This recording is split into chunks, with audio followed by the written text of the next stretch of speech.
protected there, they're sticking to the ground. Or if I wanted to, I could turn that off, at which point they would be flat and facing directly upwards. Again, if I go through here, there's other settings too that can be quite useful. Statically baked lighting versus movable. Often you want these static, but if you are doing an entirely dynamic lighting system, you may want them movable. The other thing here is collision presets. Now by default, anything you paint in the foliage tool is not going to have any collision on it. So if you want to enable collision, you need to actually make sure it's been set up here. And that's really important because if you want to use your foliage tool for trees or something, then you need to consider, how that's actually happening. So again, I can just kind of paint this through if I wanted to, have a very simple outdoor scene. And if I was to be over here, I could see that while there's grass and everything over here, I can see these plants kind of popping in. And the great thing is that much in the same way as the grass was set up before, these things do actually lot out at a distance as well. So if there are LODs set up for your assets, you can tell them to have specific foliage scaling set up, which just cuts down on a lot of the overhead. These can be done on a per system level as well, so you can set up certain graphical settings to remove foliage more abruptly than other machines. The final thing that I want to go through is at the very top here.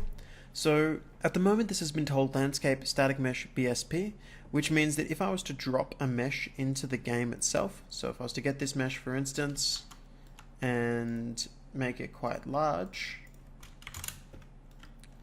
and then went back to my foliage tool, this mesh doesn't actually have a collision, so that doesn't demonstrate it particularly well.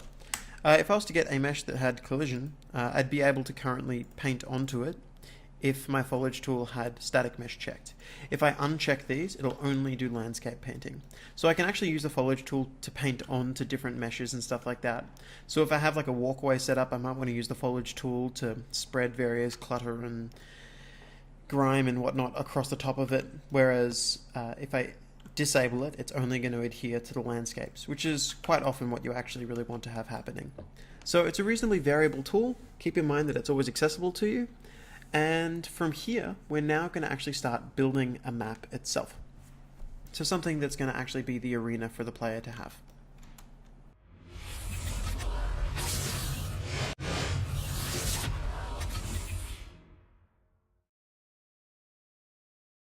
So in the previous lesson, we learned how to use foliage tools of both types. We haven't touched on procedural foliage. That is an experimental feature currently. This is something that when it comes out of experimentation, I'll likely do an additional tutorial for, but for the time being, we're going to ignore it. Instead, for this presentation, what we're going to be focusing on is how to actually build an arena that we're going to have for our game. So to do that, what I'm going to need to do is create a new level. And for the time being, I'm going to use default again. Just going to save my existing map just as a backup. But from here, if I delete this ground, I'm also going to, for the time being, just move this up a little bit. So wherever I am, I'm going to start in the air, but that's okay. I'm going to go landscape, and I'm going to set the landscape up in much the same way I had before, which was 2x2 and 4x4. I'm now going to create, and this is our base landscape.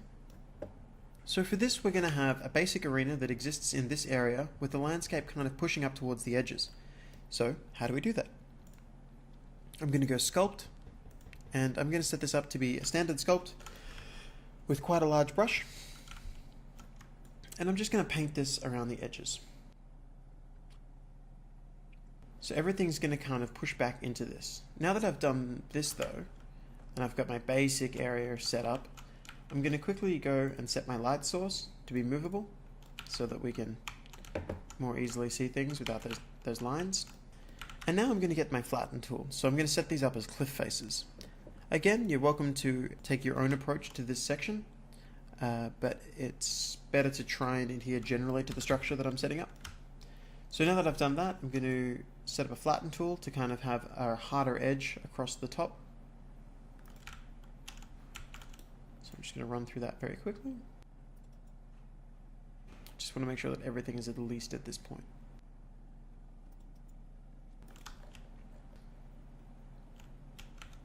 Cool. And now from here, it's a good idea for me to go through and set up some erosion. That's to kind of carve away at this and make it look a little bit more interesting. I'm going to turn my tool strength down whenever I'm using erosion. And I'm going to increase my brush size, and I'm going to set my fall off to be more substantial, so we don't get as jagged a line as we do it, as we were just saying. So I'm just going to go through, just erode this a bit to kind of get a little bit more of a hill.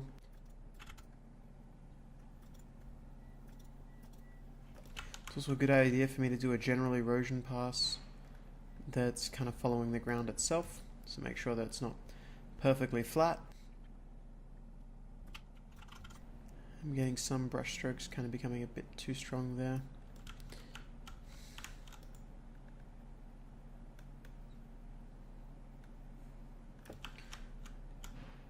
So this is going to be the rough outer for my environment.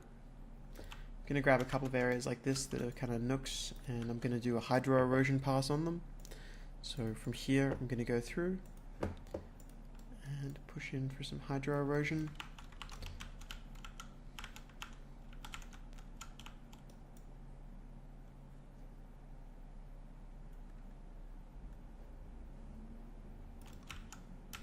So we can kind of push out some of those sections so they create far more substantial kind of dips in the environment as they go down the edges.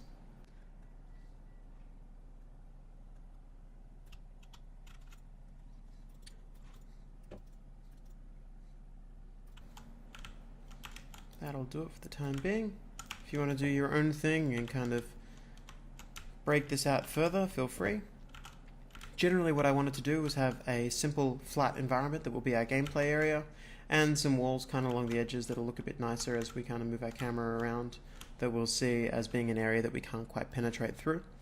We'll flesh that out in just a bit, but what we're going to do next is we're going to make sure that we've got a basic sculpt set up, so like this, and we're going to start actually going through our landscape and meshing it out. So initially I'm just going to quickly reapply the material that we had already created. And don't forget, after doing so, you can go to Paint and you can right click on the layer that you want to be there by default. In my situation, I want the dirt to be the default layer, and I'll paint everything else in. So if I go to dirt, I can then... Oh, first off, you need to create your weight layer info. We've already done that though, so I'm just going to apply the dirt layer info that we had, which is in landscape assets. So once that's on, you can right click and I can just fill layer with dirt, and that should fill up everything with dirt.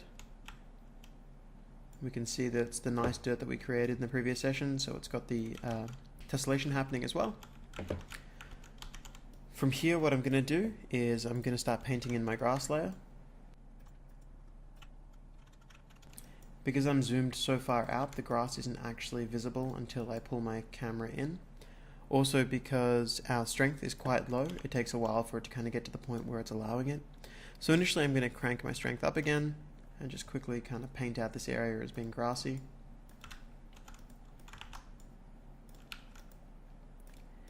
At which point I'm going to go to my dirt layer and I'm going to remove it so that we kind of end up with almost entirely grass in these mixes here. It's a good idea to go through and kind of like add little patches of dirt though that are just kind of sitting around to break it up somewhat.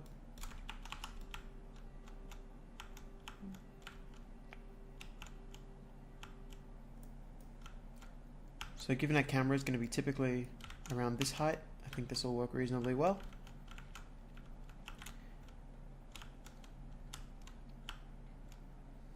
Fantastic. So this LOD distance could be a bit aggressive on the grass. It's a good idea for you to kind of tweak this to your own environment. Again, this is one of those things that changes between projects, so working out where you want it to be is pretty important. At the moment it's set to 10,000. I'm just going to turn that up to 15. So it just goes for a while longer. Our camera's never really going to be aiming in this direction though. It's always going to be typically aimed about here. So I think we'll be okay. So that's going to be our rough landscape. We're going to go through and remove grass as we need to, but for the time being, this is what we'll have. Now, with this in mind, let's start actually laying out the meshes. So I'm going to go to my environments and I'm going to start laying out assets.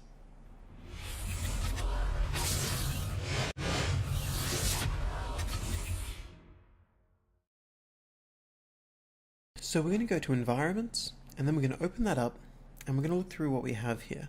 Now, for the most part, the assets that we're going to be building from are in the planes section, and then you'll see within planes we have planes ruins, static mesh.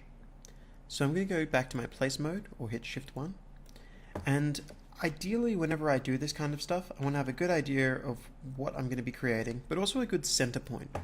Now, within this environment, we're going to have rocks kind of decorating the outside, and we're going to have a reasonably large ruins section that's going to be on this inside. And I personally kind of want to get a single asset that I'm going to be building everything else around, just so I've got a nice focal point for how I'm proceeding. So to do that, I'm going to get this SM Planes castle fountain, and I'm going to drop that in. Because the other thing is that I know how tall this is relative to any person going in the map. A person within this planes is now going to be roughly at head height with the base of the fountain if they're a short person. So I'm going to use that as kind of like part of my scale reference for the rest of what we're doing. So I've dropped this in, and the first thing I'm going to do is get a good idea of how this is sitting within the ground. So we've placed this all through, but I think it'd be a good idea for me to go to my landscape and kind of cut back some of the grass around here and add it in again later. So I'm just going to shift click around here and bring it back to being just dirt for the time being, and I'm going to build off of that and then add the dirt back in as I see fit. So we've got that in there. I'm next going to have a general upper structure that's going to be running around this area here. So we're going to go through and kind of add some platforms in there. One of the good assets for this is the planes blocks that are floating around. So if I go to the floors section, so just up here, static mesh, you can see that we have quite a few assets that are in there that we can use for floors. Now the one that I'm going to use as my standard base is going to be this one here. So I'm going to set this up, and then I'm going to kind of move backwards from that. This is going to be the initial place that's going to have everything else and be the fundamental foundations for the environment. And then I'm going to go back from that and work out how that would then be structured and what would have to be there to support it. So initially I've got this in place. At this point, I've realized that my snap grid is set to 1. I'm going to crank this up to 100, and I'm quickly going to set these numbers to the nearest 100, because it's a good idea when developing these to have them in a position that's actually going to work to the snap grid. Again, negative 1000, negative 4000, and zero it out.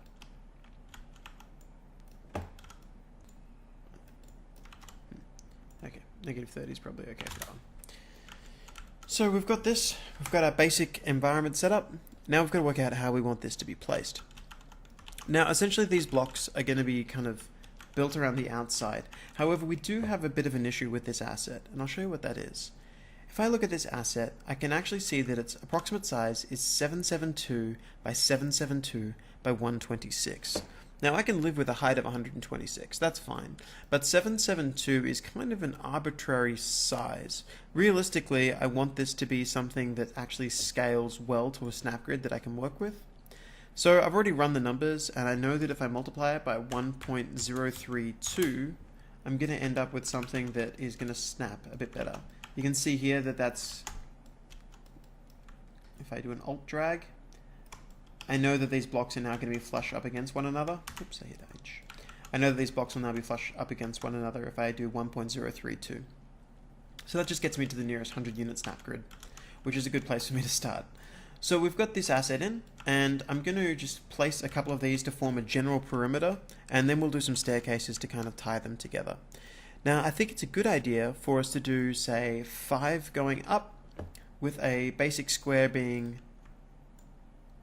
about 3 here. So this is going to be like a mini courtyard that's going to sit, at which point I'm going to have a larger castle-y section over here, and that's going to have a bit of this in front of it as well. So I'm going to block this out and go alt drag, there we go, 4, 5,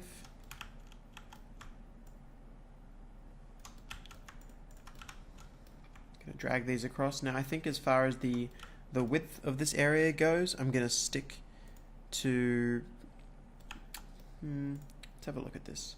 Thinking perhaps 2 blocks across might be alright. It's a reasonably large area still, keeping in mind how tall a person is. So 2 blocks across will be good, at which point the third block is going to go back down the same as these did. So this is going to be my base courtyard. At which point when we get down to here, I'm going to have just one set running across.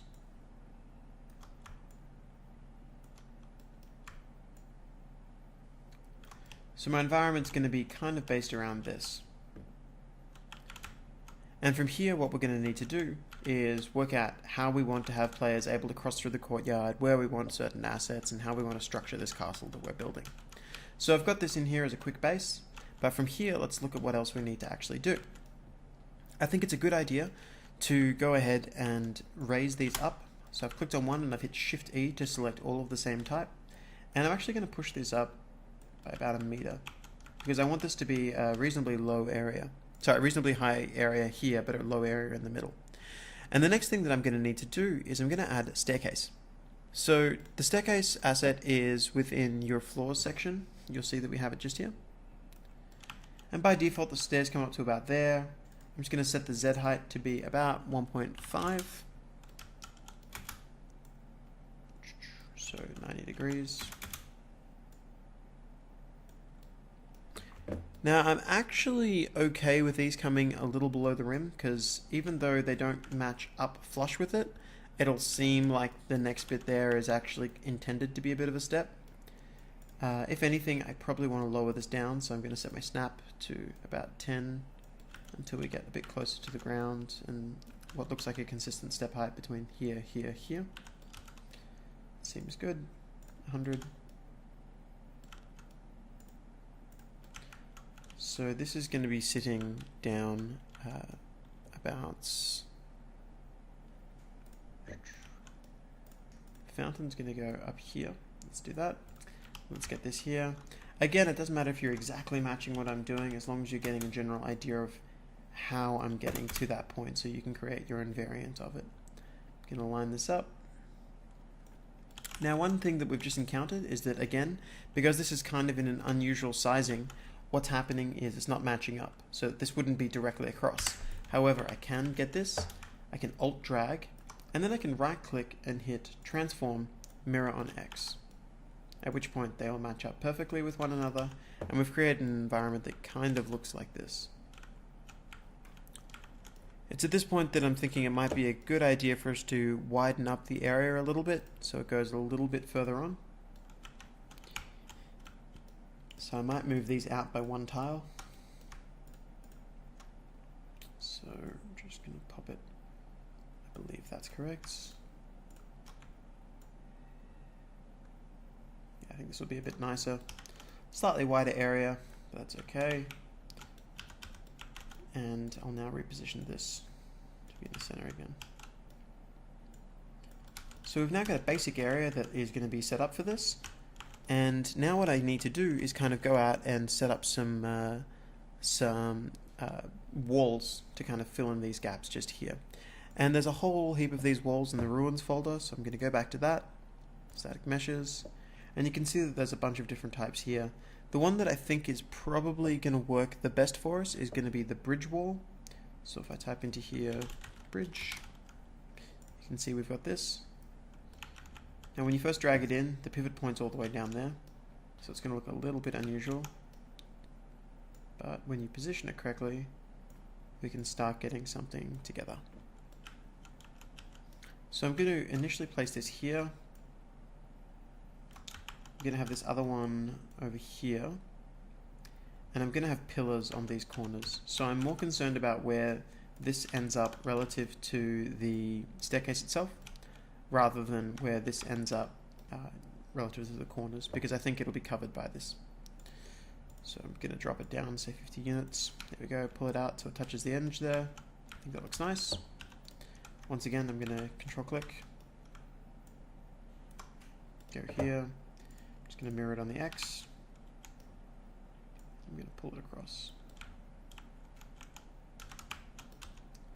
Fantastic. Okay, so we've got the basics of that going on. And now let's go through and add some posts. So the posts, the pillars that I'm going to be adding are going to be at the top of the staircase and are in these corners. And the one that I'm going to use is plain column large, which is this one here, which is a nice strong pillar that I can kind of carve into these sections just here.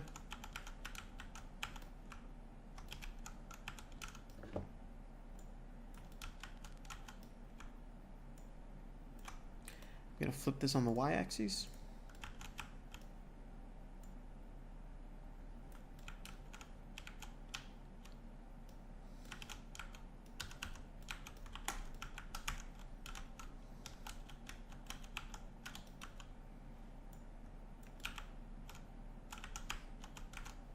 Looks right. Can move this a bit further that way so they match up a little bit nicer.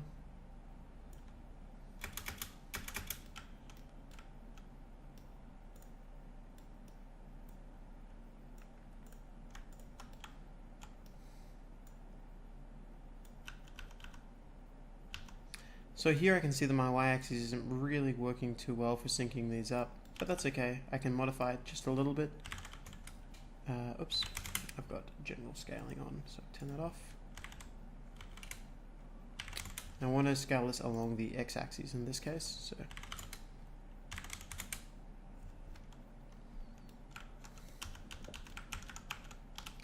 so that seems to have worked reasonably well as 1.55. Which makes this one negative 1.55. Great.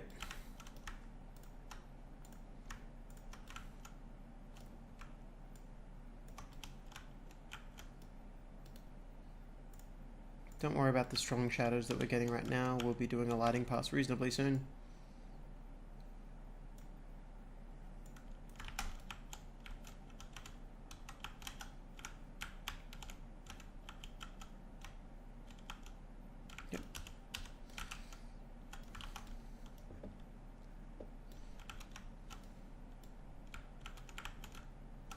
That looks alright for there. The next thing that I'm going to do is set up the edges.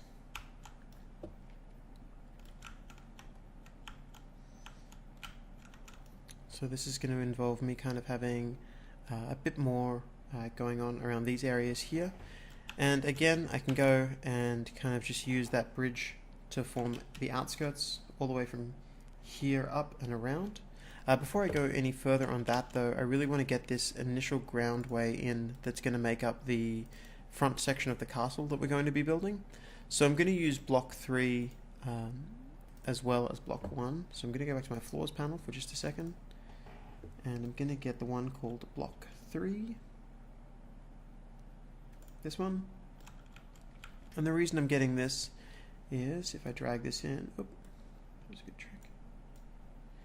If I drag this in, you can see that it's a nice circular piece. So I can rotate that 90.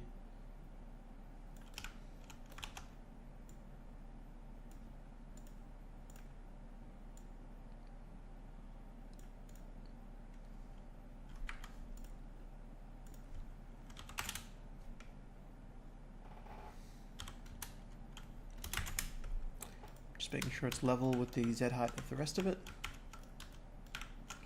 Alt, drag across. Set my snap to 100 again.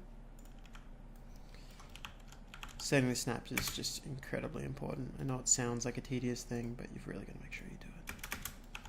Just otherwise your projects can just be an absolute nightmare to work with down the track. So at the moment those corners don't quite run flush with that, but I'll leave that until it becomes a problem. We've now got what will be the castle wall kind of built up here with some gates and doors.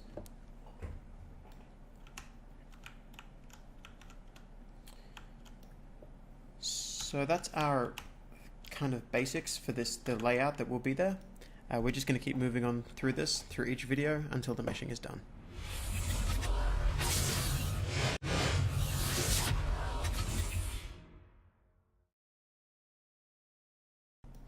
So we're just continuing on with what we've been doing so far. I'm going to go through and quickly set up some meshes around the inside here. Again, take your time on when you're putting this together. It doesn't matter too much if it's not exactly like mine, as long as it's kind of a generally similar structure.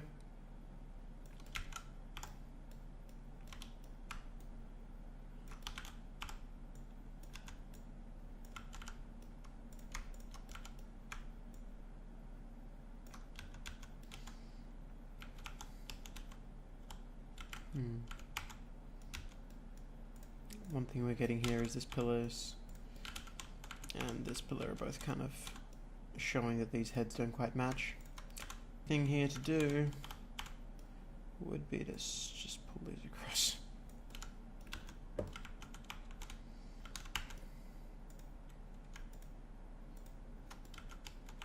Do that on both sides.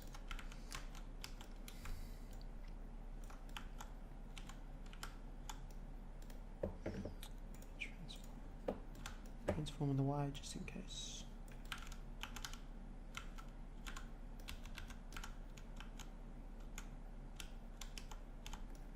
So again, pull this out this way. So if I do that though, I've got to make sure I adjust this one to compensate.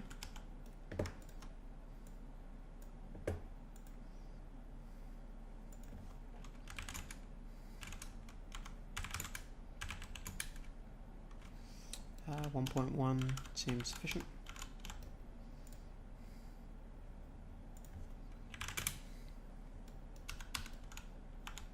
That looks okay. They don't exactly match, but I don't think anyone's going to notice. Cool. We're going to build this up as well to look more like ruined walls. So I'm going to get what we have there, and then I'm going to go and add a little bit of debris kind of going across the top. So I'm going to get the castle plane ruins, static mesh, and you'll see that we have all of these ruined walls. It's up to us which one we want to really use here, but I'm going to build off of ruined 1, I think, for the most part. I think I might keep this in unlit for a little while, just while I'm doing this mesh placement. So it's a good idea that when you're doing this section here to keep it reasonably freeform. While in the rest of the project I've been kind of like mirroring assets and keeping it all identical, this is one of those areas that can be however you want it to be. They don't need to mirror because no one would expect ruins to be perfectly mirrored. So you can kind of just mix and match some of these pieces to create something that looks kind of cool. In situations like this as well, I often find it's a good idea to, if I alt drag this across, I'm keeping it in line, I'm then going to switch over to this mesh and apply it, and that's going to do a reasonable job of kind of making sure that everything still syncs up reasonably well. If I do something like this, I'm always going to need to account for how I'm going to have something supporting that wall. We'll be doing that later with some reinforcements, so that should look alright. So it'll look a bit weird when we're initially putting them in, but I think it'll come together nicely in the long run.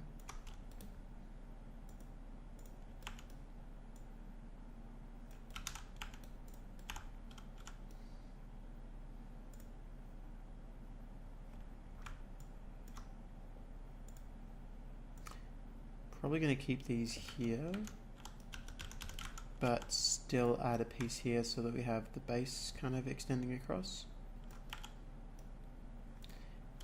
Now, unfortunately with these pieces, they don't quite perfectly line up on one side. So again, at a time like this, it's a good idea for me to work out the math to kind of figure out how to scale this along that axis to make it equal an actual number that we can work with. Now at the moment it's 529. If I'm willing to compromise to a 50 unit snap grid, I can just divide 529 by 550, which would be where we would want it to sit. So 529 divided by 550 gets me 0.96. I just went the wrong way on that. Sorry, 550 divided by 529. Which gets me a value of 1.03969. So because these assets don't quite all line up, what I'm going to do is go off snap grid for a while, or at least a very low snap grid, to just set things up and go from there. So I'm going to set this down to a very low snap grid to make sure that this can kind of still look good at the connection point between these border pieces.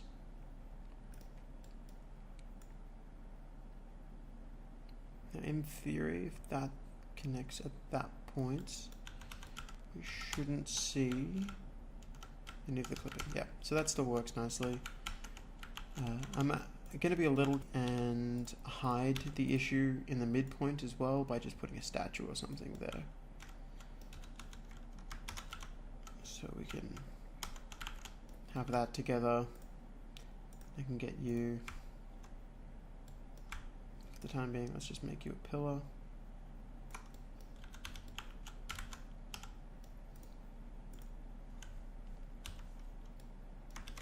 Just delete you for the moment.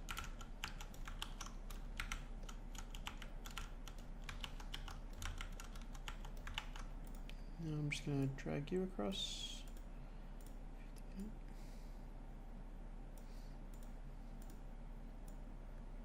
Just want to generally have this as a simple wall structure that's protruding out. Yep, that looks nice. It's got a broken silhouette as well, so you don't really see that it's mirrored, which is good. And from here, let's add some reinforcements to this rubble to kind of help have a visual in-world explanation as to how it's somehow all stuck together. I'm going to be a bit cheeky here and go to floors, and you'll see that we have a section called Scrap Bridge 1, which is just here. Now if I'm going to set this to 100 before I continue. If I drop this in, Scrap Bridge 1 is pretty great because it looks like this, and if I rotate this way, you'll notice that it's, it just looks like general rubble, right? It's kind of just an old and cranky bridge. But on its side, it's no longer a bridge, it's now scaffolding and reinforcement, which I think adds a lot of character. So let's just get one of those and place them on either side. And this will look a bit better, obviously, once we have some lighting going on there. But that looks quite nice, so I think that's kind of like a good starting point. We haven't gone through and added rubble and everything else yet, but I think that's a good starting point for what we want in that region. We could really do it to both sides if we wanted to as well, which is probably a good idea. So I'm just going to, for the time being, Shift E. So I've just control clicked on both, and I'm going to transform mirror on the y-axis so this lines up. And I'm going to put that in there. Now, because the profile is still something that we need to fix, that's good. It's lined up as the midpoint. Gonna bring that in there, and I'm gonna now grab a couple of these to swap out as the open brick pieces that we brought in before. So I'm just gonna get that and swap them with this. I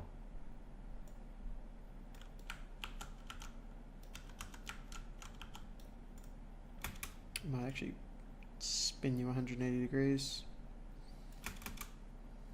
so you look like something different.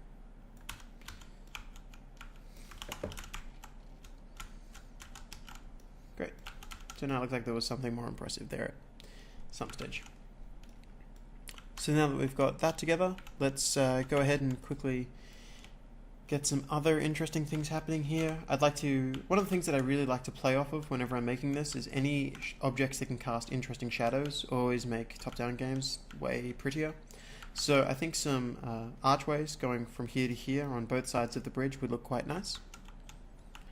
So, and again, here to here, here to here, and then we'll start developing the area for the castle.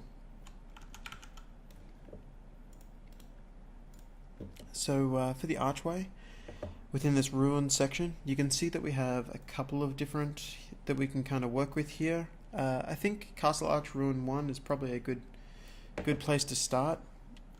My gut feeling says to make this go over here, it's probably going to be a value of like 2.5, 2.5, 2.5.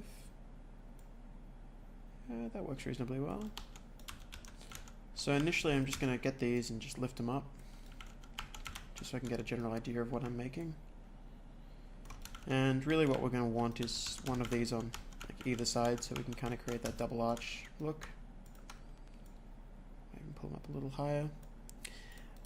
So with that in there, we're going to have some small columns kind of holding them up. Good thing that we have some small columns to hold them up. So I'm going to drop that in there. And because we want this to kind of fit to the base of this, I'm going to increase the size of these to be 2.5 on the X and Y. And then on the Z axis 1.5, so it kind of matches the base there. Should look reasonably nice. Just got to work out exactly how we want it sitting on top.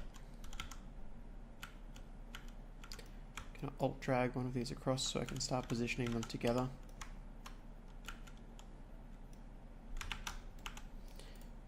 So snap drag, there we go. I'm going to line it up with the base. And then when I've lined up the bases, then I'm going to line up the rest of it.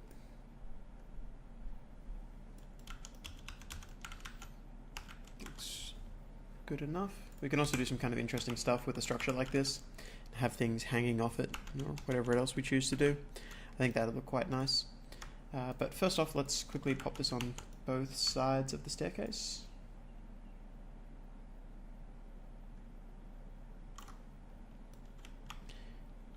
Looks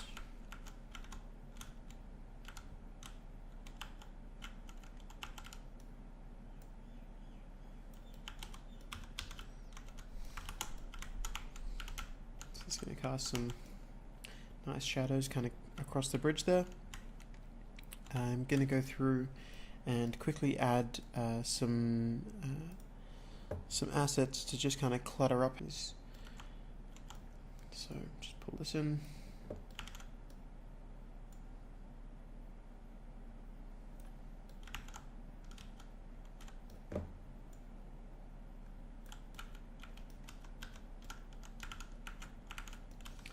There you go, looks like it belongs.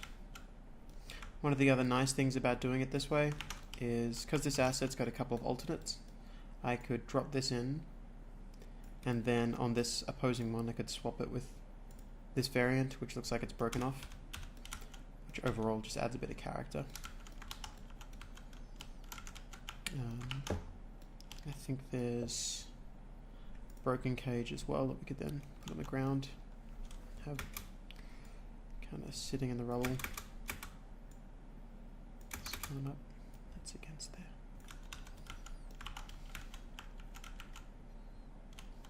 Great. So that's just a general structure setup. And I'm going to go through and I'm going to mirror this for the other side. So just control click on all the pieces, alt drag, and once again transform, mirror.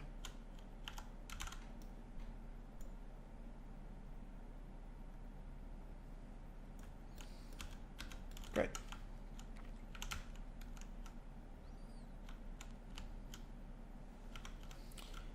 Now, as I'm developing, I'm sure you're noticing eye adaptation is kind of kicking in on and off. Because I'm just meshing at the moment, I don't really care about the eye adaptation. I'm gonna just go ahead and turn it off. So under this view mode button up top, I can go exposure, and I can just force it to be at a set eye adaptation level, which is 0 in this case. So I can kind of use that as just something that's not going to change. Because I haven't done my lighting and post-processing pass yet, so I really don't care. So with that in mind, we've got some basic setup there. Let's start looking at how we're going to handle the castle wall and get a larger structure. So we'll go through that in the next video.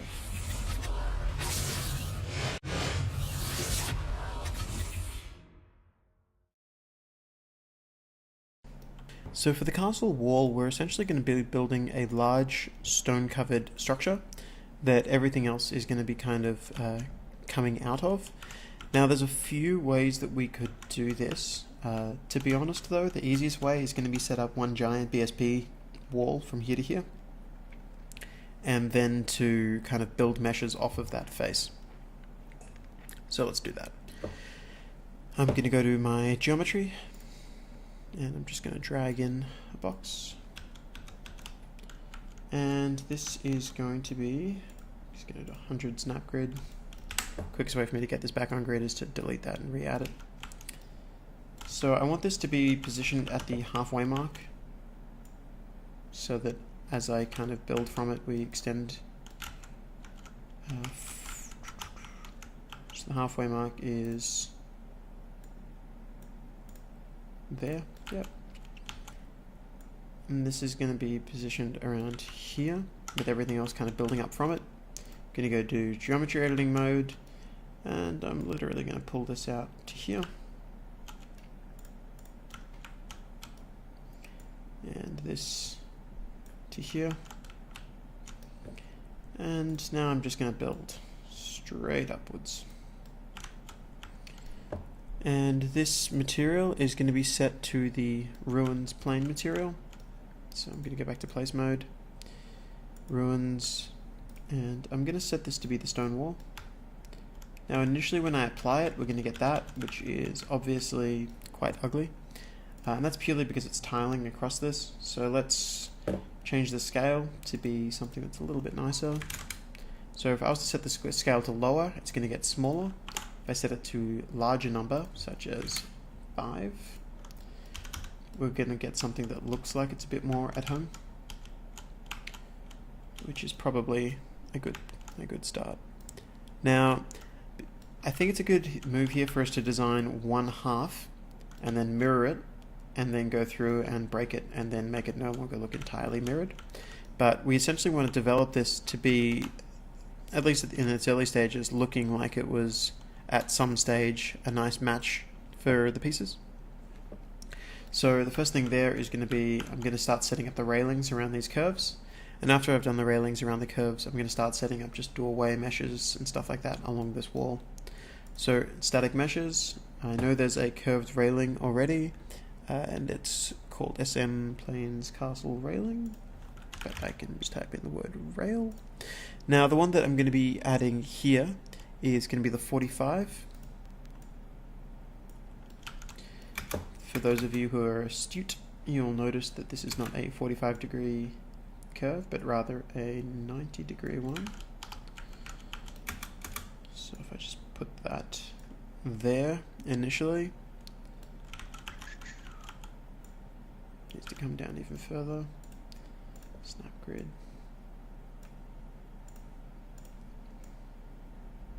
There we go. Spacebar, I'm going to Alt drag so that we end up with it copying to here. Now the issue here is that my snap grid is set to 10 degrees. So I'm going to go back and set this to 5. Alt drag again. Now at the moment we're going to have a little bit of a gap just purely because of how this mesh has been created. I can live with that though, I think. I'm just going to need to make sure I have something that's hiding that in the long run. For the sides here, I'm going to go and get these pillars back and kind of position these to come to here. And I'm going to pull them out of the wall to around there. And in the long run, these are going to be stacked reasonably high. So I'm going to put a couple of these in.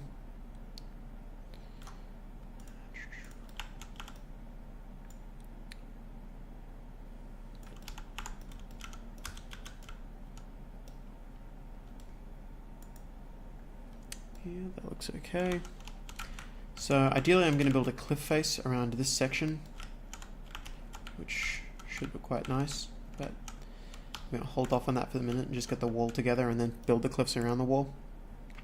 The next thing that I'm going to want kind of coming out of this is going to be an archway. So I'm just going to grab the ruins castle arch. Now at the moment we've been using these ones before, but I want to use this because it's far nicer for the kind of doorway that I'm going to be creating. And I'm going to set this to be reasonably large. Let's go with perhaps 1.5.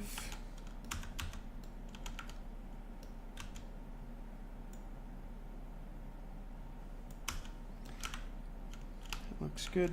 And it'll be on the other side as well. So we're going to have an archway on one side, which I think would look quite nice with just various assets such as these kind of hanging off of it and such, maybe a flag or something. And then we're going to have the doorway kind of sticking up and out of it. So we've got a couple of those that we could use for a doorway. There are these nice support structures that are already in here though. So I'm going to get this one. And this is going to be on either side of the door that we kind of add in. So this is here. And I'm going to pull it up. And that should look kind of tempted to scale up a bit higher. So this kind of sits snugly. And this means I can put the doorway that I want to have in there, as well as another one of these on the other side. Might need to move these across, but we'll cross that bridge when we come to it.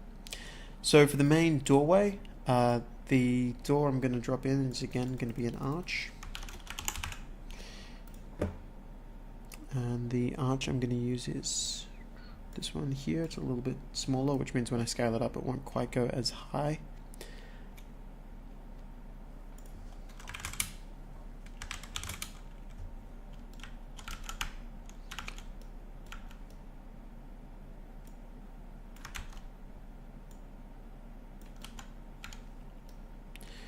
That's good. Let's move it up. It's probably a bit high. Let's move it up to about here so we can kind of have some stairs coming up to it and protruding. I really want this to be kind of flush in with the support structure as well, so it's gonna should be nice if we lined up this head with this head. There we go. So that's a good initial support structure. And I'm going to pull this across for the same effect. It's a good idea to kind of get the door in early as well, so we really kind of start looking at this as less of an arch and more of a door. So there's a good way to do that is I'm just going to alt drag and tap on the word door. So I know there's a couple of them. In this case I'm just going to set it to door 2, which is just here. Now unfortunately door 2 by default, so we're actually going to work a little bit to kind of get this positioned correctly, but that shouldn't be too much drama. I think this will probably be here.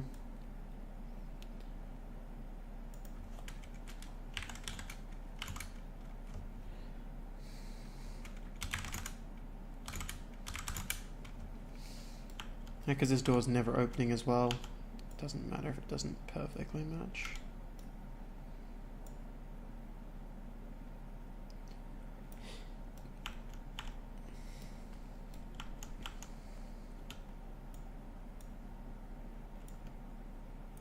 Actually, I might flip it around because this one has a. Oh wait, oh, there we go. That's nice. So that's out by just a little bit. Let's say about 5 centimeters if I were to guess.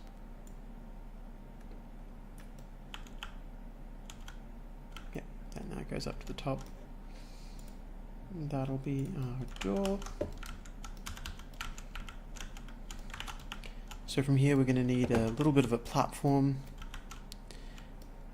and a stairwell to kind of come up to it. So I'm going to just cheat and use the assets that I've already dropped in the past. So the quickest way to do that is to just alt drag this from over here up, just rotate it around.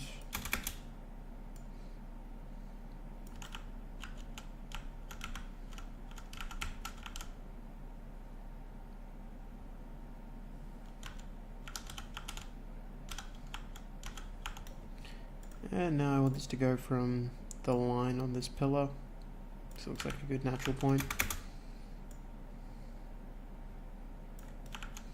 to there. Fits quite snugly, so we end up with a staircase that kind of looks like that. Then that last step goes in.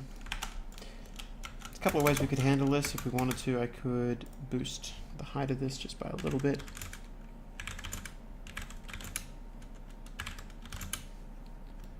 So just come straight up to it. I think as well for assets like this though, you don't just want to have it built into the wall, you really want to go the whole way and have it kind of sticking out of the wall. So I'm going to alt drag this up to here, and I'm going to add in some more support structures that we had. There is these, which work quite nicely, the buttress. So this is something I'm going to have to find a good scale for, because I want these kind of coming down to the ground. Because of where the pivot point is on these, you're going to need to transform one of these and mirror it to get the nice equivalent location. There we go. I'm just lining up the middle with that inner seam up there.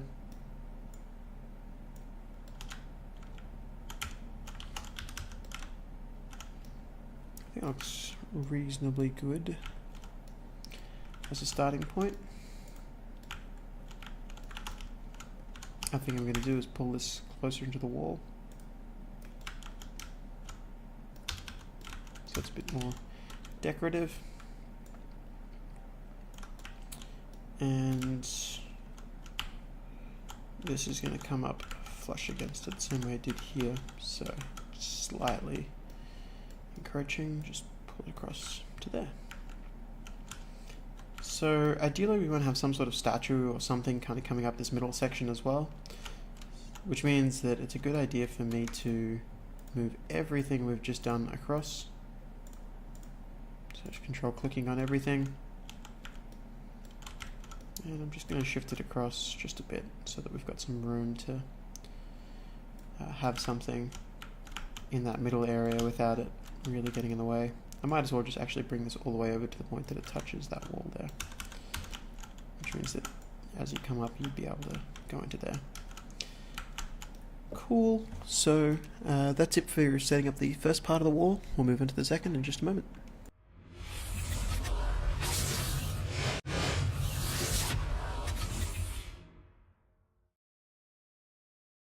So we've done the first part of this wall. We're now going to go through and set up some statues, and then duplicate this and build our big rock wall around it.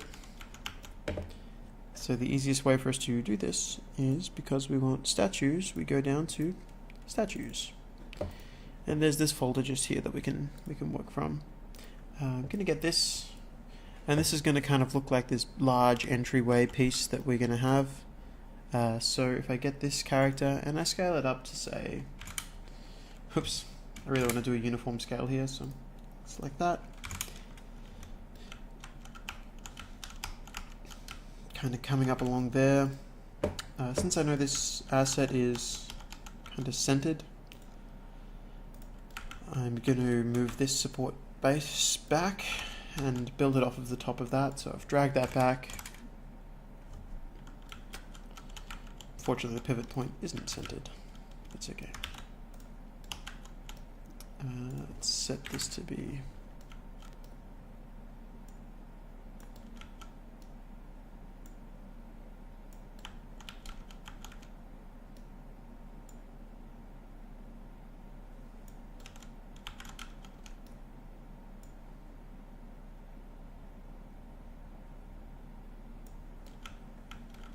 cool.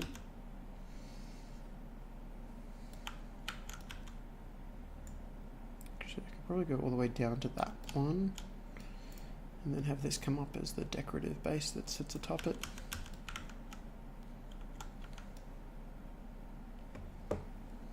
Yeah, that's okay. So we've got that set up as a piece. I'm gonna go through and grab this buttress and pull it to here as well. On either side of it, I think will look nice. Great. So it's at this point that I'm going to now go through, just add some quick rubble and stuff to that, and then duplicate it and put it on the other side so that we've got this as kind of the dividing section. Before I do though, I really want to fill in this upper wall sections with something that's a bit more interesting. So to do that, a nice way is going to be to find these rounded off pieces. I'm going to drag that into the world. I'm going to rotate it, and I'm just going to spin it 90 degrees.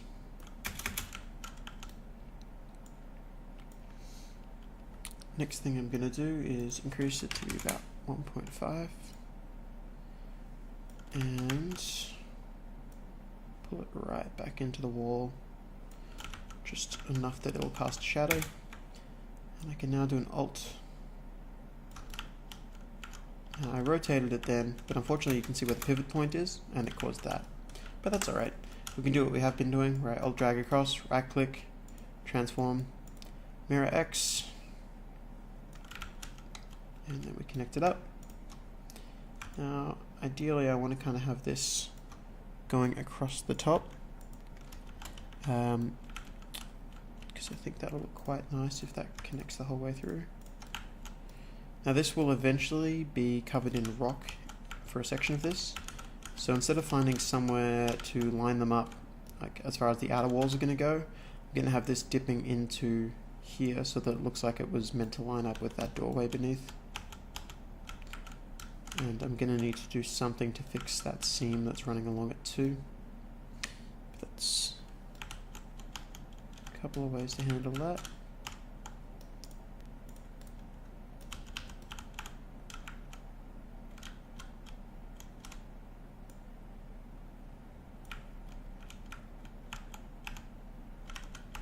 Yep. Okay, so we've got that lined up. I think the quickest, easiest way for us to kind of cover that seam is going to be just to set something up over the top of it. There's a couple of different options here. Let you choose your own. I think I'm going to go with having something like a statue set up kind of covering it at just a slight angle.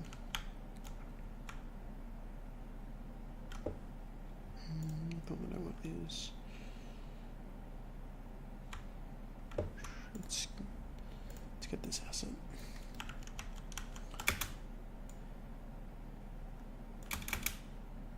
This is going to be wherever these touch. I'm going to have coming out just a little.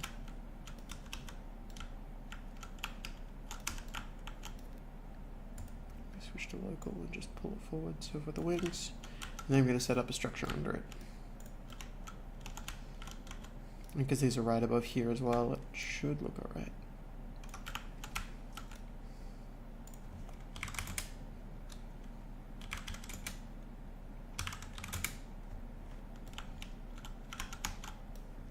Or I could just delete them entirely and just have this go the whole way up.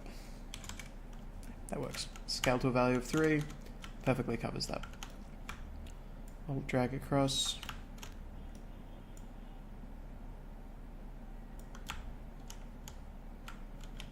Pretty.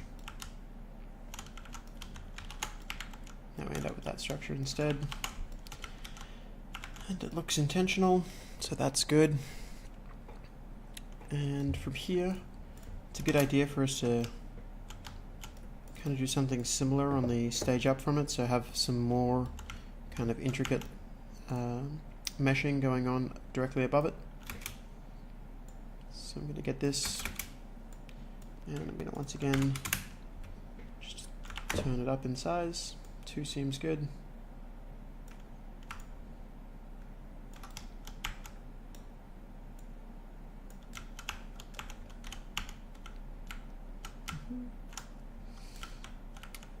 I'm less and less concerned with this because again we're going to have a rock wall coming up to here, so I don't need to care too much. And finally, the only things that I really need to do to kind of complete this section off is I'm going to bring this, actually I'm going to grab both of them, I'm going to bring this further up just so we have a column going the whole way just in case.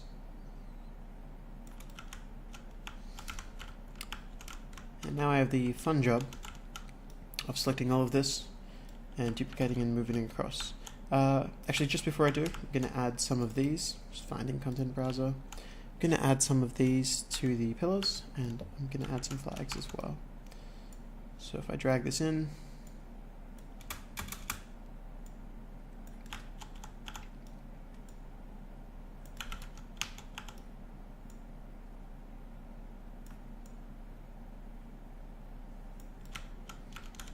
nice.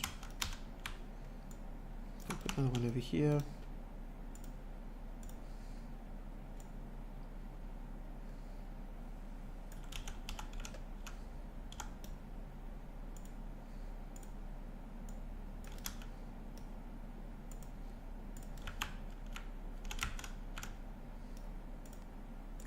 Snap grid 5.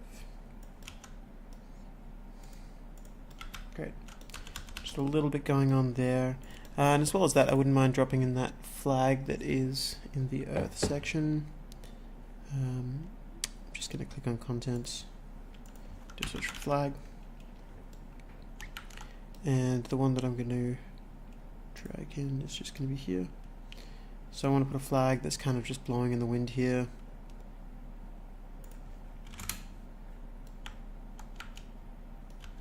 Now at the moment this flag's really blowing along this y-axis. Turn that value down or up by scaling it.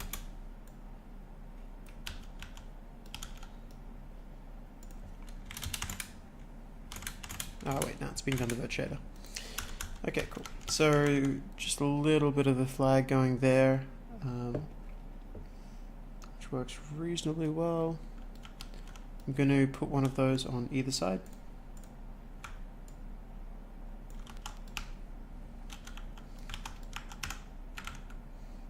Cool. Flag, flag. Now I'm going to duplicate that across and then start building from that as our castle wall. So now you've got to go through and select everything and then Alt drag across. So Control. Now it's at this point that I'm going to switch this to first I'm going to hide everything that I know I need to hide that's in that area, including the floors. And I'm going to hide the statue and the pillar. And finally I'm going to hide that. And the reason I'm hiding those assets specifically is, in theory, if I was to go to my top window and look at the section here, I should have the ability to select all of that. Now, this has grabbed something that, yeah. So I'm just going to hide any of those assets too. Something is at 0, 0, but that's okay. Okay, let's just quickly see. I'm grabbing something in the distance, I just don't know what it is. Okay, there we go. Somehow I was grabbing the landscape gizmo. So hide that. I can now see that if I drag over here, I can select just those meshes. So I can Alt drag across. And this time I can go, again, right click, transform, mirror on X. And what I'm going to use as my point of alignment when I'm doing this is going to be this round mesh here. So I can see that when this is rounded off, it should just be attaching on there. And keep in mind that you can control click to kind of reselect that point, but this should be just there. Now I know this is aligned because both of these floor pieces were already in place. However, I duplicated one of them, so if I was to click on that and hit delete, it would get rid of the upper one. But Control H to add everything back, we've now got our fort front, which looks like it'll do pretty well for what we want to have. So I'm going to go through and I'm going to just quickly keep meshing away, at which point we're going to we're nearly at the end of the meshing. There should only be one more of these before we kind of move into quick stuff. And then we can start setting up the game that we're going to have built on top of this.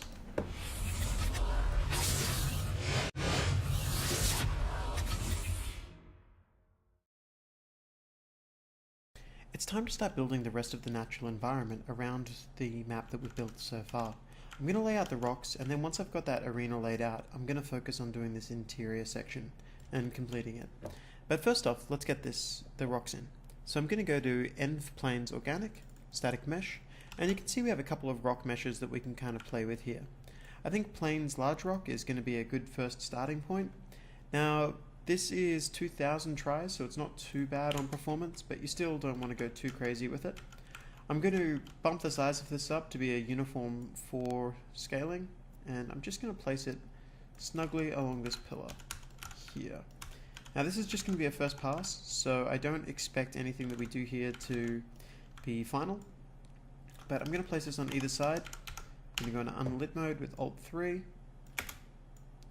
And I'm just going to get this to somewhere that's going to be a little bit nicer. Might even give this a slight incline. It's going to look a little unbalanced initially, but if I just keep bringing these around, essentially we're going to create kind of a cliff face wall. And this is going to look a bit unusual until we get the rest of this in to kind of balance it out. Especially the lighting. Once the lighting is fixed up, this should come together nicely. So I'm going to drag this in, bring it over to here, which stops that from looking like it was at a strange angle.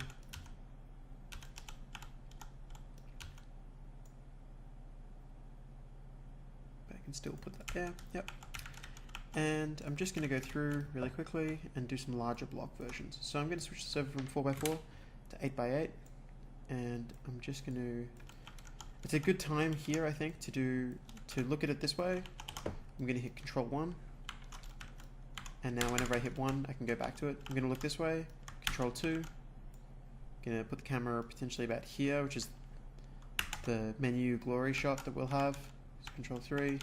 And I'm also going to do one looking back on the map, Control 4. And finally, up top, looking down, 5. 1, 2, 3, 4, 5. Fantastic. So I'm going to use this to kind of make sure that my shots all look pretty good and that they're all set up nicely. This is going to be here. Just going to quickly build a rock wall around the outskirts that's going to be in front of the hills and such that we have in place. It's a good idea as well to do things like over here. If I deliberately push this back, I can make it look like there's a pathway that's exiting out to elsewhere in the map that we just can't reach. Kind of imply that there's more to the world than there really is. So I'm going to bring that to here, kind of encourage that look. Now these will all get redone and tweaked and everything else once I've got my basic environment down.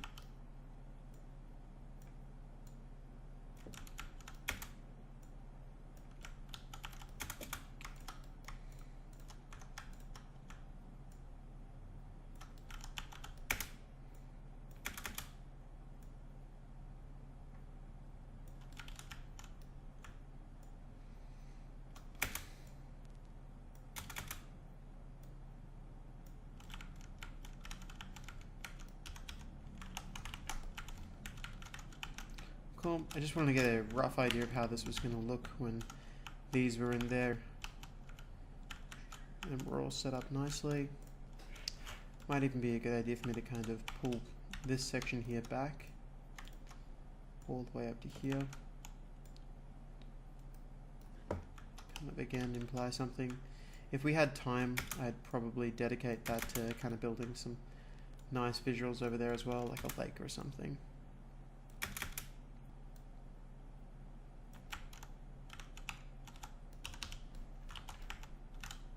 It's going to be there. And I'll need to level off this backing area eventually, but for the time being it's okay. And now let's get a couple of these to kind of drop here.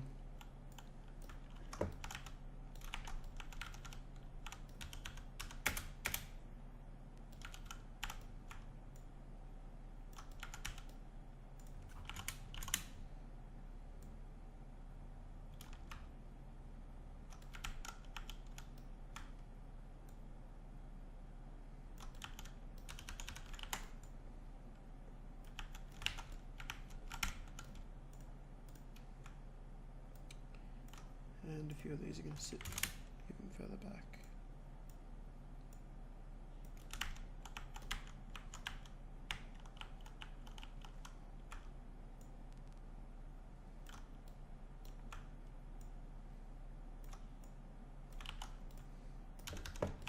It's going to look a bit unusual until we get the lighting together, but that's okay. I'll leave that to yourself to sort out how you want it to look. But now that we've got that in, let's just quickly finish off the rest of the meshing around the outsides, and then we'll finalize it with the lighting and post-processing, so we've got our full outdoor environment done. For the meshing around the outsides, I think it'd be really nice to kind of get some key elements that are identifiable as being certain areas of the map. So I'm going to have like a round tower at this location as my first addition. So that's going to be located in my ruins directory, static mesh. And you'll notice we've got a couple of assets we could potentially use here, but the one I'm going to go with is this here. We have ruin 1 and ruin 2. I'm going to try ruin 1 and see how it looks. I'm also going to scale it up because it's quite small. So pump it up to 2 times and then bring it down to the ground. Now that looks okay from here, but if I was to actually be using this mesh, I wouldn't be able to actually do anything if I was looking down, because it would look horrible. That's okay though, we've got a couple of ways that we can get around that. The easiest way is going to literally just to be filling it up with something. So if I look through my available options, I'm just going to fill it up with the insides of a broken column. So I'm going to alt drag that upwards and then swap it with this mesh. Again, curse of the pivot points.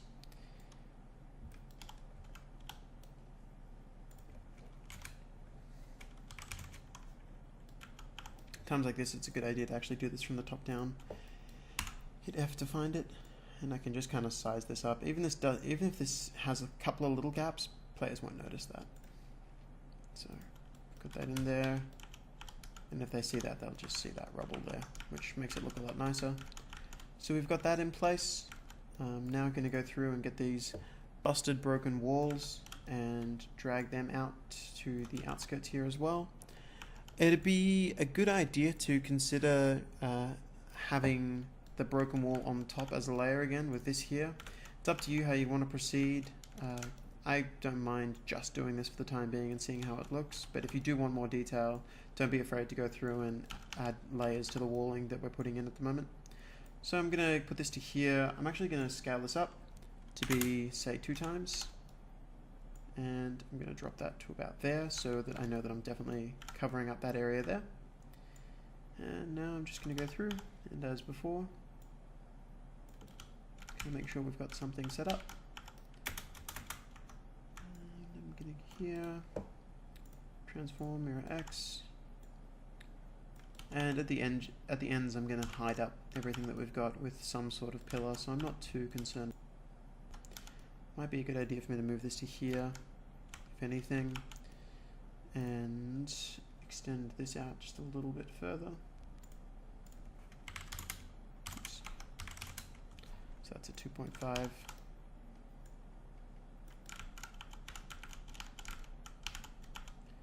And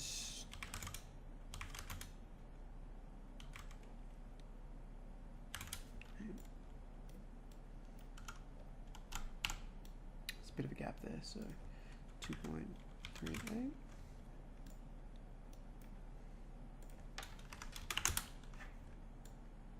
It's good enough for the minute. I'm just going to go through and add some extra brick in there so we've got something that works.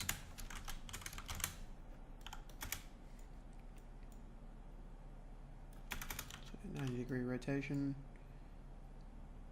And I don't mind if this actually goes down to the ground, covers nicely. I'm going to rotate you around 180. Same mesh, different direction. Fantastic. So that's that wall. And if I really wanted to flesh this out, I could do what I've done before. Kind of use a couple of pieces of this as kind of reinforcements that were put in at some stage, which I think looks nice. Could be a bit too much with it on both sides, but we can get away with this by rotating it 180 and then putting it there. Looks okay. So we've got some basic stuff there, and I'm going to do the same as I just did along this wall here. So again, Alt drag.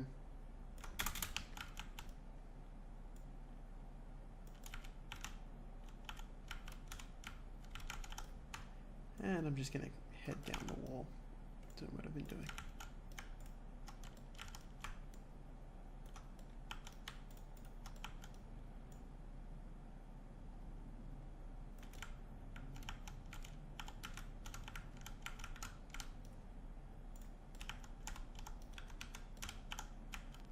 Yep.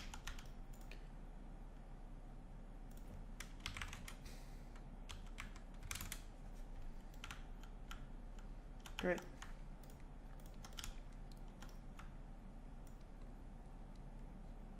Oops, missed one.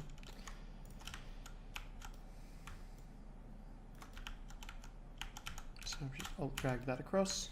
We've got a basic wall now running down there. Interiors are sorted out. Just got a really basic environment kind of set up here. It'd be nice for us to kind of, again, add little bits of reinforcement. I don't want to overdo it though, to be honest. So let's get a couple of these, but not too many, just in certain chunks. And if I go find in browser, there were a couple of variations of here that we could potentially use. So I'll try those out. Alt drag, swap with that.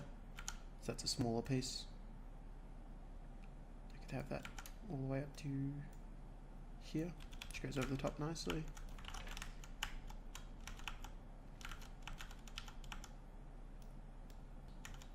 Cool. Great. So now that we've done that, we've got the brunt of our meshing done. There's a lot I could do, but in the next video I'll kind of run through some of the smaller things that I've done and how I got the look that I got. I'll then be focusing on lighting and post-processing. So afterwards you'll be able to get a better idea of what's going on and how I've done it. So let's move on to the next step.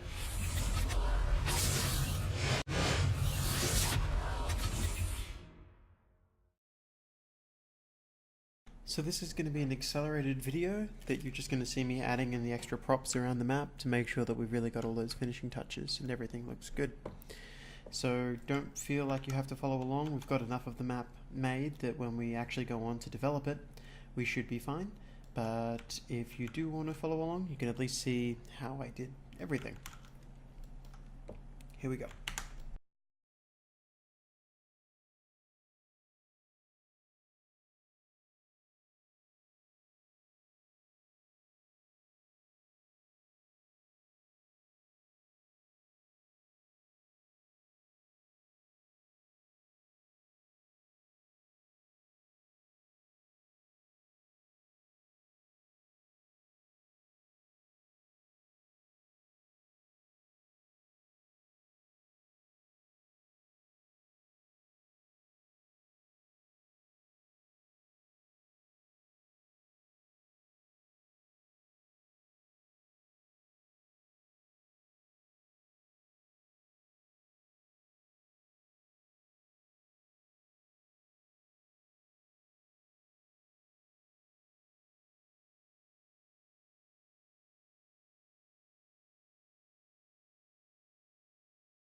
It's time for us to start lighting the map and adding post-processing.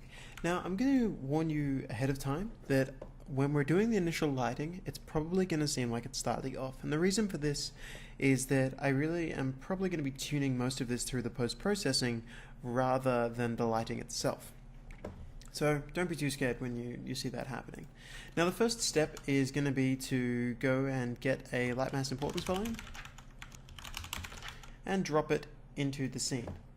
So this light mass importance volume is going to encompass our main area here, okay? So I'm going to set this up and just set it to a reasonable size.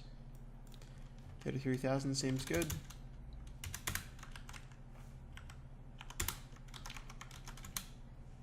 And I'm going to set this up to encompass the rest of the map too.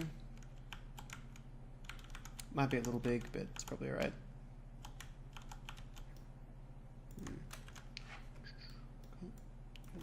Might actually lift that up too because it goes under the map. Seems like it should be fine. Cool. So we've set that importance volume up, which we need for when we're baking lighting. And the next thing I'm going to do is go back to our directional light and I'm going to modify it.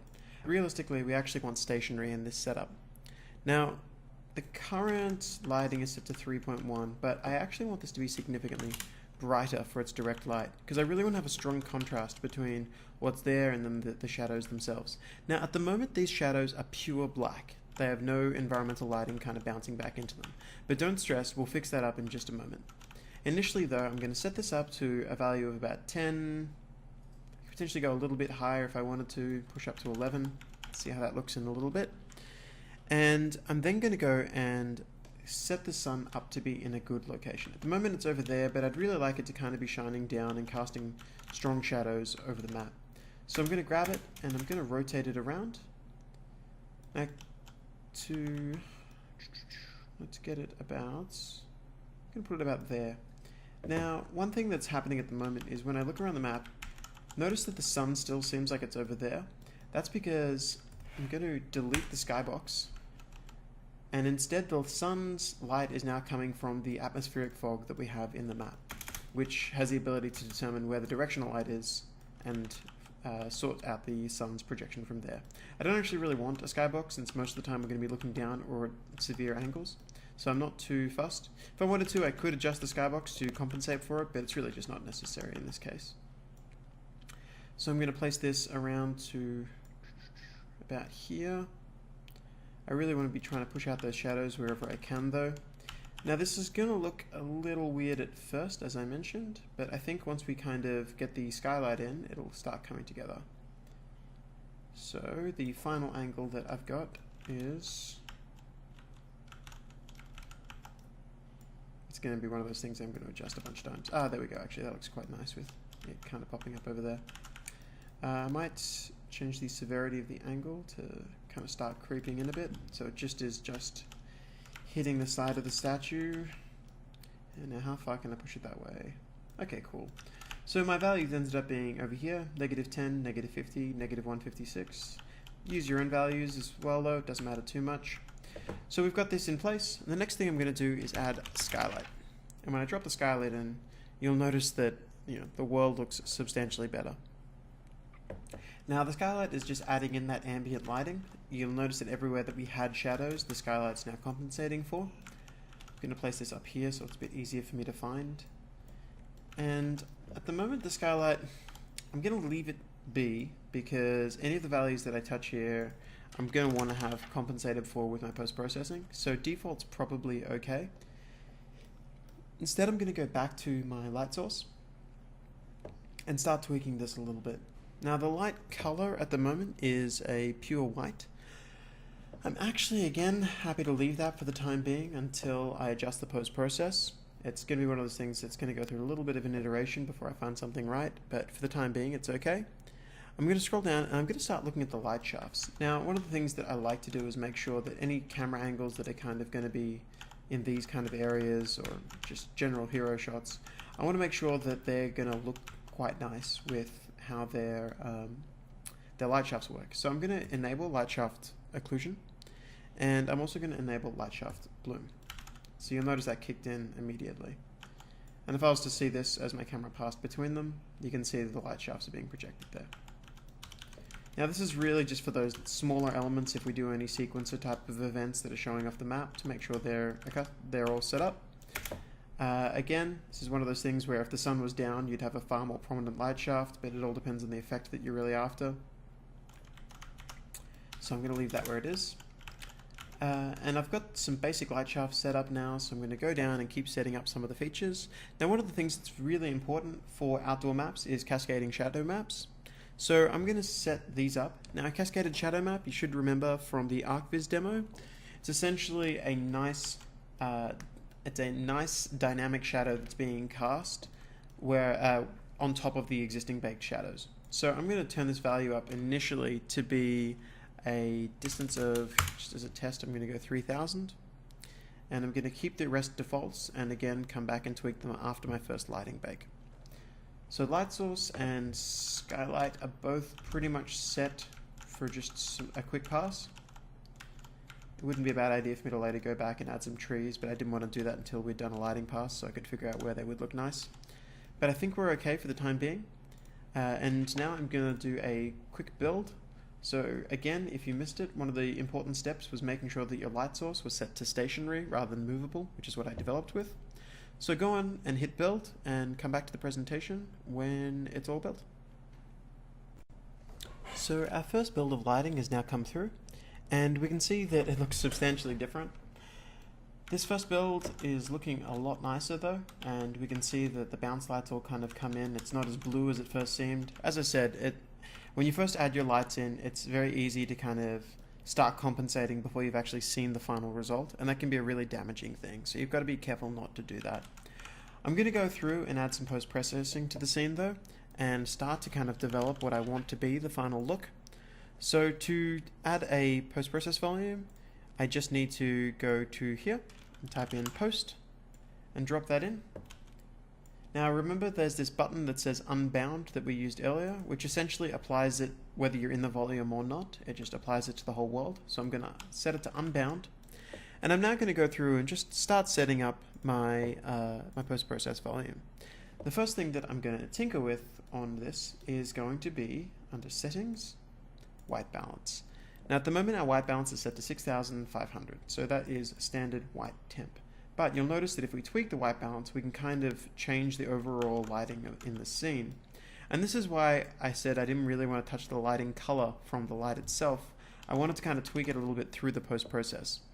So initially I'm going to set this to somewhere around the 7,500 mark to kind of get that just slight orange glow kicking in.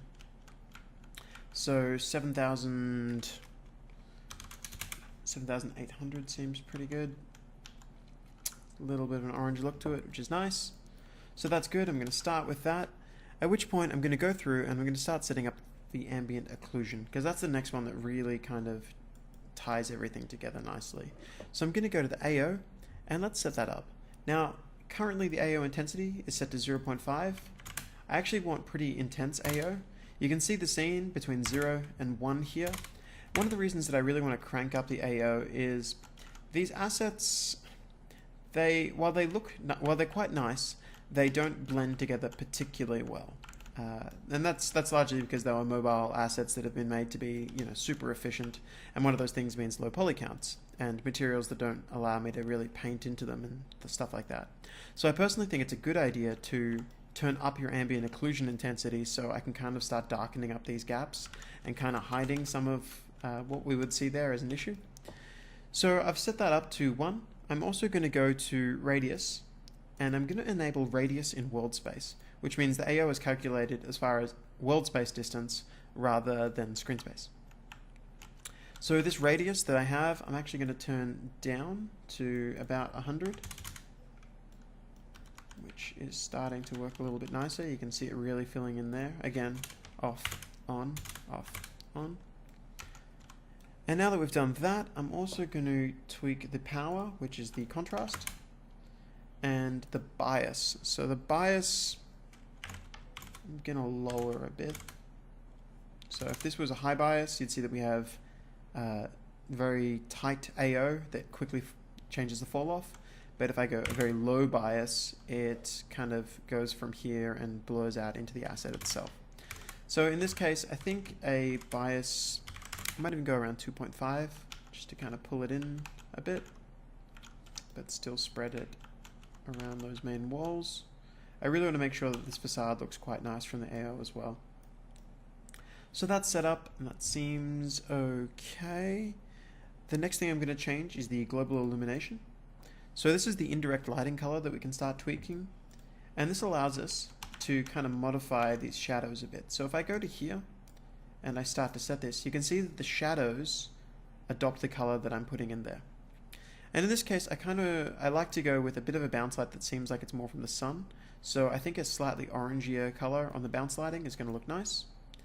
And I can change this to wherever I want it to be. I can crank it up pretty high if I want. In this case, though, I want to keep it, I think, around a value of 1.5 or 2 is going to look quite nice. 1.5 we'll go with for the time being. So we've got that environment now that's kind of tied together. I'm going to go through as well, and remember earlier I disabled auto exposure. So I'm going to go to lit exposure, and good, we are back at automatic. I just wanted to make sure that that was set. So we're now looking at it as we would be looking at it in the game. And I think for the most part, these post-process settings have actually worked reasonably nicely. It's going to be a good idea for us to approach it again later. I think for the time being, we've got a nice general look that we can really kind of work with, and we can see how we would structure the rest of it. I'm actually going to go ahead and add a little bit more to my detail pass, just some trees and such in the distance. And then we're going to move on to the next presentation, which is going to be actually starting to develop the project itself. So we'll be moving on to gameplay next.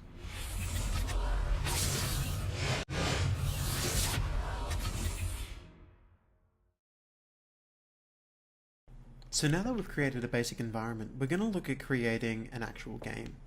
Now for this game, we're going to be creating a top-down shooter that's essentially a survival game where enemies spawn in and you sword fight them until they can no longer sword fight. So for this, we're going to need a couple of things, but first and foremost, we're going to need a character. So I'm going to click on the content button, and I'm going to create a new folder that's called blueprints. And within this folder, I'm going to create a new blueprint class, and this blueprint class is going to be based on a character. Now, a character is a type of pawn that has a whole bunch of extra stuff in it to make your life significantly easier. I can't stress that enough, and I'm stuck going through what those actually are.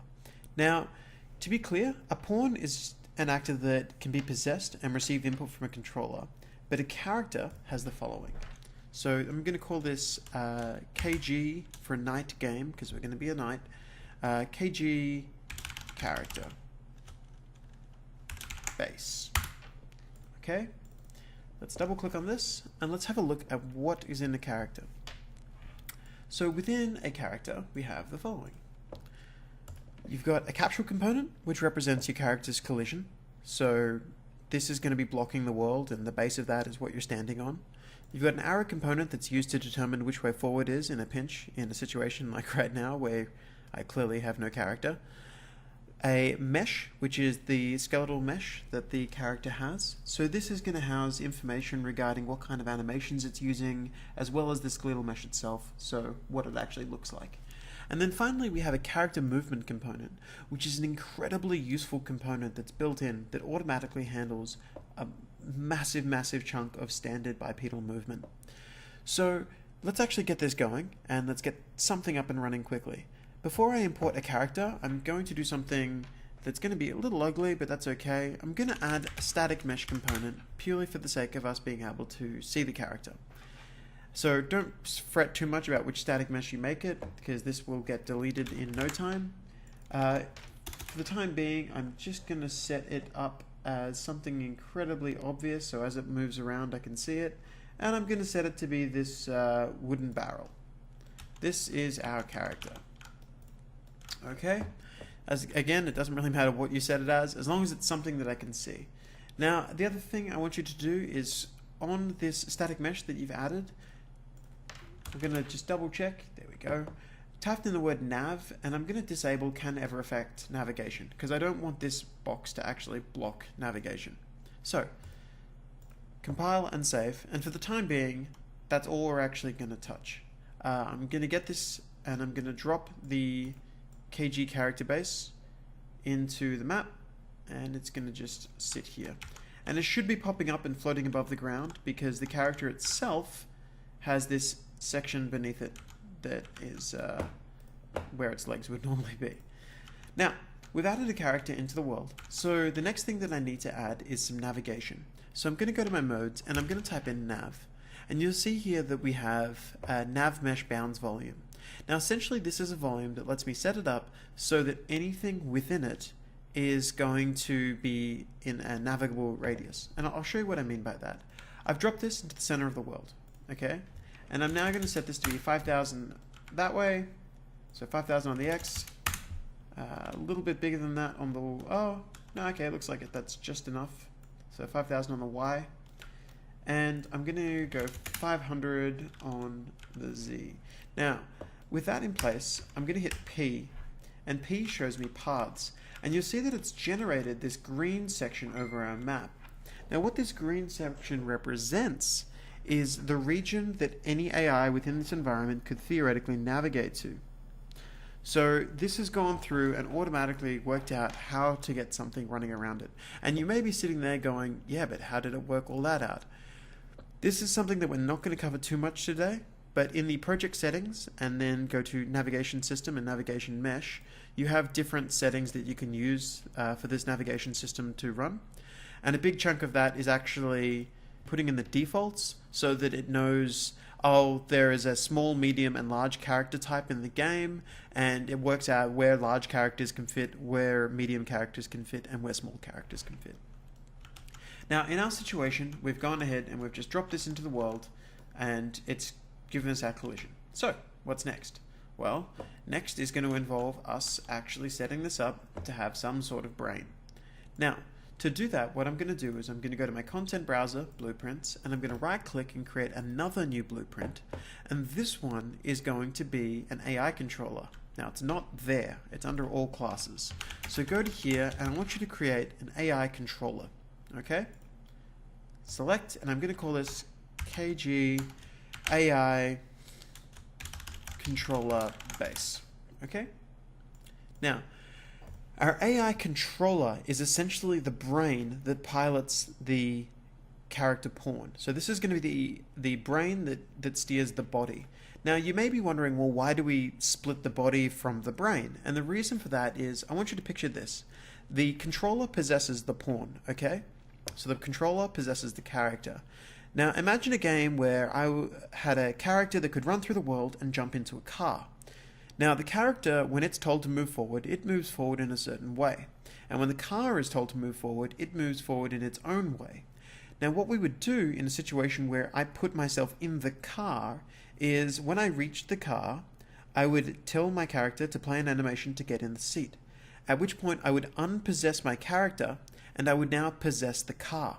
So my controller would continue to just feed in the information that says, hey, move forward. And the car would say, well, when I move forward, I do it this way. Okay, so that's why we have that split. Now in this situation, I'm going to open up my character base and I'm going to add some very, very, very simple functionality to just get it up and running. So I'm going to go to my event graph and I'm going to create a custom event. Okay, and this is just going to be called wander. Now when the wander function is called, what we're going to do is we're going to get our controlled pawn. So we're going to find our body. Now, if we have a body, and we almost always should, but just in case, we're going to check if it's valid, and if we have a body, I'm going to go AI move to. And you'll see that we have this function called AI move to that I can call. Okay? Now, when I drag off of this, every now and then you'll get this thing where it'll give you a world context object that pops up.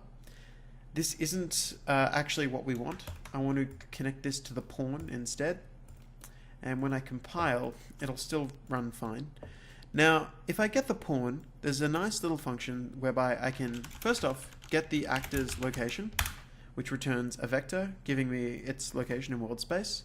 But then I can drag off of that, and there's a fantastic function I can use called get random point in navigable radius. See that? Now this is a very useful function because what it does is, given a radius, it finds a location and then gives me that as a destination. I'm sure you can see where this is going.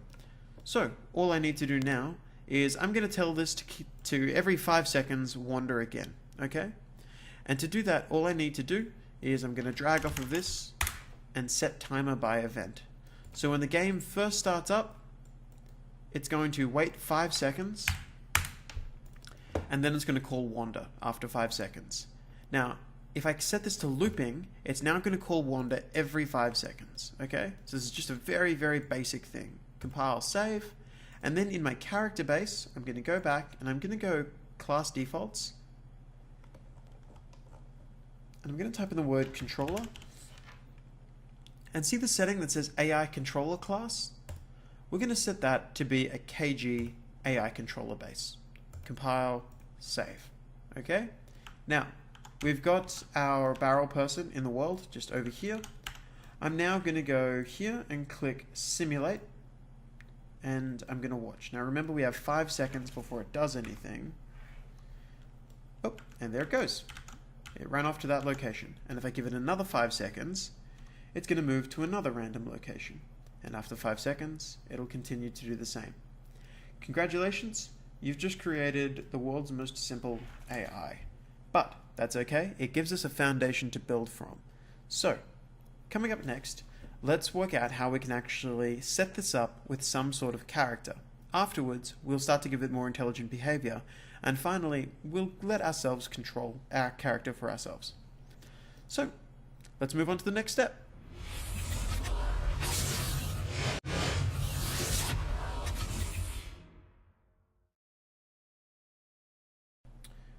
So now we're going to go ahead and we're going to set up our character to actually have some sort of body. I'm going to go to my content browser, I'm going to create a new folder, and it's just going to be called assets.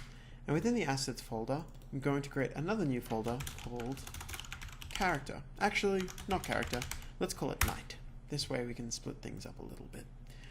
Now I'm going to go to the folder that you should have as your resources, and we're going to be importing the assets here. So to do this, I'm going to import sPlayer character 2. And now when they import, it's going to say skeletal mesh, yes, import mesh, yes. And I'm going to go through and I'm just going to make sure everything is set correctly. It seems like we're good. And now I'm going to hit import. Now, it's going to, on import, automatically create a skeleton as well as a physics asset. Now, word of warning, we're not going to go into physics assets in this presentation. Suffice to say, auto-generated physics assets can be questionable at best. So beware that if we look at them, sometimes they're okay, but sometimes they're not. So just be aware that they're somewhat unreliable. Now this has gone ahead and it's already created a material for us, so I'm going to keep that. And instead, I'm just going to call this m_night master. Okay? So, we have our character, and here's what she looks like. Ta-da! Now, given that we have this going, where to from here? Well, let's go back to our content browser. Let's import the textures that we're going to require, and we'll go from there. So, back to here, I'm going to now import the player diffuse, the mask as well, and this normal, okay?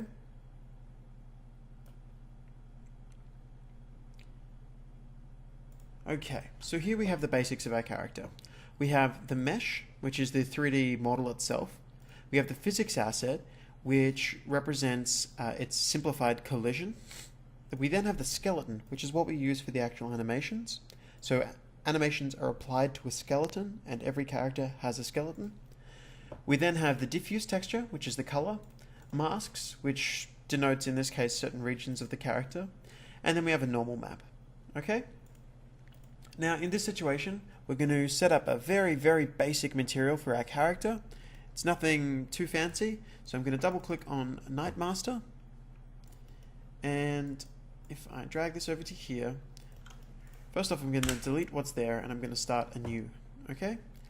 Now I'm going to hit T and left click, And let's go ahead and add the diffuse texture that we just imported. So it's T_player_D. And if I click on it in the content browser, I can then just click on this little arrow to automatically apply it. Now, before I continue, you'll notice that this ball is not a character. There's a great way to fix that. If I go to my content browser and I click on the character mesh and then I go back to here, I can select this little teapot and it will replace it with my character, okay? Which means I can actually see what's going on. So, first off, I'm going to get the color and I'm just going to apply that as base color. At which point, I'm going to go and add the normal map as well. So again, click on the normal, hold down T and left click. That's our basic normal map. And now that I've done that, I'm also going to go and set up the rest of the detailing. Now, in this situation, what I'm going to do is I would usually set about doing the masks, but for the time being, I'm just going to get this up and saved, and I'm going to apply it to what we have in the world, okay? So to do that, what I need to do is go to my character base. There it is. I'm going to delete our barrel. Good night, sweet prince. Select the mesh component that we already have, and I'm going to set this to use our character. Now, a few things wrong with this component. I'm sure you can spot a couple of them. First and foremost, she should be down here. She should be facing the arrow, so I'm going to hit spacebar and rotate her into the correct direction. Also, our capsule component is slightly too big, so I'm just going to decrease the half height to say 70, and then I'm going to lower her down a little bit more, just so that her feet are at the base. Okay, that's good enough. Now, if I were to hit compile and save, and actually just simulating is fine, so simulate, we have our character, and she's in here, and after a couple of seconds, she'll do that. Now, what's wrong with this?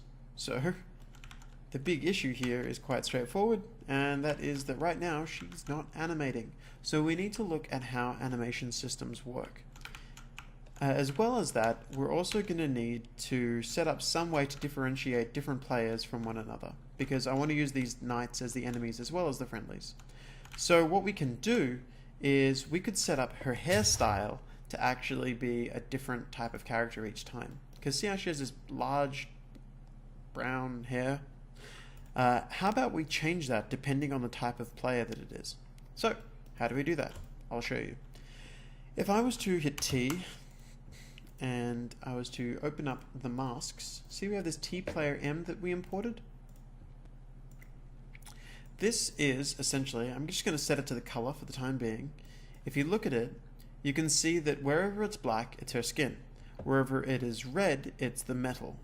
And wherever it is green, and this is the important one, it's her hair. Okay? So, what does this mean? This means if we get the green channel, we can use that to interpolate between two different colors and have different hairstyles every time. So I'm going to hold down L and left click, and I'm going to run the green channel into the alpha of this lerp. And all I'm going to say is whenever you are black, which on the green channel will be, I'll preview it for you. Whenever you're black, you're the rest of the body. Whenever it's white, it's the hair. So I'm going to connect this to the black node. And now I'm going to set up the texture. I'm going to grab the coloring from the hair and I'm going to do a blend overlay. If you're used to Photoshop, then you'll know what this means. And I'm going to connect a vector by holding down V, which is going to be the color. So I'm just going to call this hair color. And by default, let's make her hair that red. Okay, you'll do. Plug that into the blend, and then connect you to here. I'm now going to connect this to that, and I'm going to stop previewing the node so we can see it with the normals and lighting. So see how that works? Now anything that this variable is set to is going to change her hairstyle around. Green, blue, yellow. Okay? Okay. So we're all set up and we've got ourselves a very basic character. and she's going to be our knight. Now, we've got the basics in there, so the next step is going to be setting up animations for her.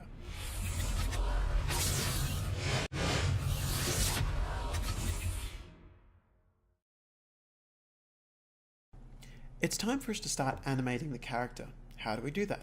Well, we go to the content browser, and let's have a look at what we have. Right now we have the character, we have physics asset, skeleton, and textures, okay? Now, first off, I'm going to get this character, and the character skeleton, and I'm going to rename this to be, it's going to be sk_night girl. I just want everything to be consistent, so I'm going to make this skeleton _night girl. Sorry, force a habit. sk_night girl will be the mesh itself. So the mesh is sk night girl, the skeleton is skeleton _night girl, and the physics asset is going to be phys_night girl. Okay? So we've got some simplified names here that I know I can work with. So the next thing for us to do is to actually import the animations. So I'm going to go back to this resource folder, and you'll see that we have a bunch of different things here. Anything that is preceded by player underscore is an animation. So drag and select all of those. As well as that, we have swing 1, swing 2, and victory. So I'm going to get all of those, and I'm then going to import them. Drag them in. Now, as it goes to import, it's going to go, hey, these are all animations, what do I do? And I'm going to be like, apply it to that skeleton. I'm going to hold it over for a little bit longer. There we go. Now, it's going to say, what should I do? And I say, well, please do me a favor and use the night girl skeleton. And it's going to go, cool. Great. So these are our animations. Let's open one up. Ta-da! So she works. Now, it's worth going into this. Within Unreal, one of the main points of confusion when people first get involved with the animation system is that they have animation sequences, which is what each of these is, which is the raw imported animation, and then there's animation montages. Now, to begin with, we're going to be working with sequences, but very quickly we're going to work our way into montages. And montages are essentially your way of setting up entire extra layers of information on top of animations. So montages can have a whole lot of stuff built on top of them, and I'm going to show you what that is when we get to them. I just want you to be aware that if you see the two, they are definitely different things, and they are not entirely interchangeable. So I've got all of these assets. What I'm going to do from here is I'm going to make sure that everything is saved. So I'm going to click Save All. And now from here, I'm going to right click and I'm going to create something different. I'm going to create an animation blueprint. So under animation, there's animation blueprint. And it's going to say, well, what do you want to base it off of? And I'm going to say, base it off of Night Girl. AB for animation blueprint _night. Okay? Now when we double click on this, this is what we get. So essentially, this is the anim graph. Anything that plugs into this final section here represents what we're going to have as the output that's finally playing, okay?